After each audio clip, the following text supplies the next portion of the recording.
Tem lugar que a impressão que dá é que o pastor está apacentando os porcos, divertindo os bodes enquanto as ovelhas morrem de fome. Em Mateus 7:21, Jesus disse: nem todo aquele que me diz Senhor, Senhor entrará no reino dos céus, mas todo aquele que faz a vontade do meu Pai que está nos céus. Há uma condição, filhão, para poder você entrar no céu: fazer a vontade de Deus. Para de querer agradar os outros, faz a vontade de Deus. A Bíblia diz que é o pecado que faz a separação do homem de Deus. É o pecado que é o maior inimigo do ser humano. Então, se o pecado é o grande inimigo do ser humano, que separa ele de Deus, por que não se prega contra o pecado na igreja? Tem gente que passa a semana toda se lambuzando no pecado, igual um porco se revolvendo na lama. Aí chega na igreja, o pastor faz ele se sentir ovelha. Por quê? Porque tem um dízimo bom, tem uma oferta boa, é alguém importante para a igreja, porque ajuda com a obra da igreja. Aí o líder tem medo de pregar a verdade para o camarada, manda ele abandonar a vida do pecado, porque pode afastar o cara da igreja. Se afaste da igreja, mas que seja dito a verdade a ele. Por que você acha que sumiu algumas mensagens dos nossos altares aí? Por que você não vê mais ninguém pregando sobre alguém levar a sua cruz, sobre alguém abandonar o pecado, largar a amante, porque adultério continua sendo adultério, o pecado continua sendo pecado, porque estão com medo de perder pessoas. Que perca! Quem for ovelha vai ficar. Quem for salvo em Cristo Jesus vai ficar. Quem for ovelha não vai ter medo do cajado não, porque o cajado vai consolar e botar no caminho certo. Aí o cara diz, não, pô, mas aí vai cair a arrecadação, entendeu?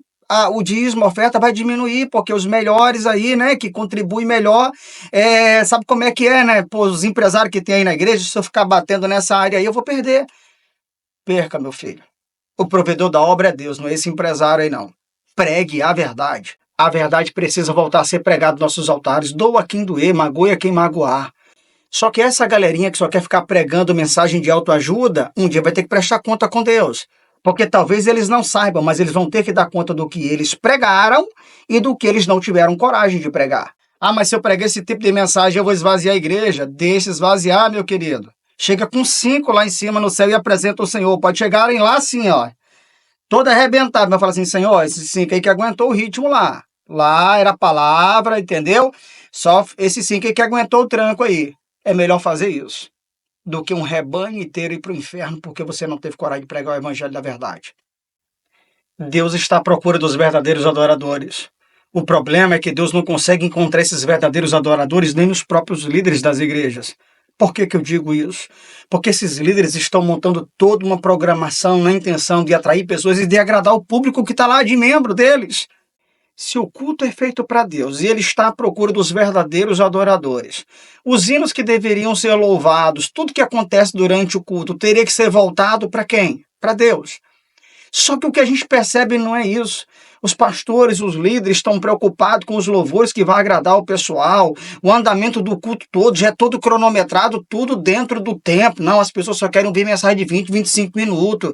Olha, os hinos que o pessoal está gostando agora são esses e esses. Ei, peraí. É para Deus ou é para o homem? Esse falso evangelho, ele é tão perigoso que até Timóteo teve dificuldade. A Bíblia diz que Paulo escreve ele em 2 Timóteo, porque a igreja de Timóteo está se esvaziando, porque Hermineu e Fileto estão com outro evangelho que não é o de Cristo, e adivinha?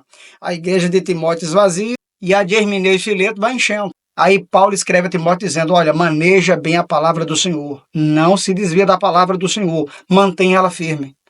A igreja esvaziando ou não, a palavra de Deus é a palavra de Deus. O conselho de Paulo para Timóteo é mais ou menos o seguinte: se os que estão aí na igreja não estão aguentando essa doutrina e estão querendo ir lá para a igreja de Hermineu e Fileto, ouvir o que agrada ao ouvido deles, deixem eles ir. Os que ficarem aí são os que querem obedecer a palavra da verdade. Você não se desvia nem para a direita nem para a esquerda, continua pregando o evangelho de Cristo.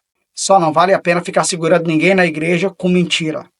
Só vamos ter mais verdadeiros adoradores quando a igreja entender que ela precisa voltar a pregar o evangelho genuíno. Parar de ficar pregando mensagem de autoajuda, que fica massageando o ego humano, tira Deus do trono para ficar fazendo favorzinho para você aqui na terra. Já vou logo te avisando, se você veio para a igreja achando que se você aceitasse Jesus, seria só de vitória em vitória, de glória em glória, mentiram para você, viu? Tem uma cruz aí para tu carregar, filhão. Não trata de negar a si mesmo, não. De colocar sobre si a sua cruz e seguir Jesus, para ver se você não vai ser só mais um perdido na igreja aí.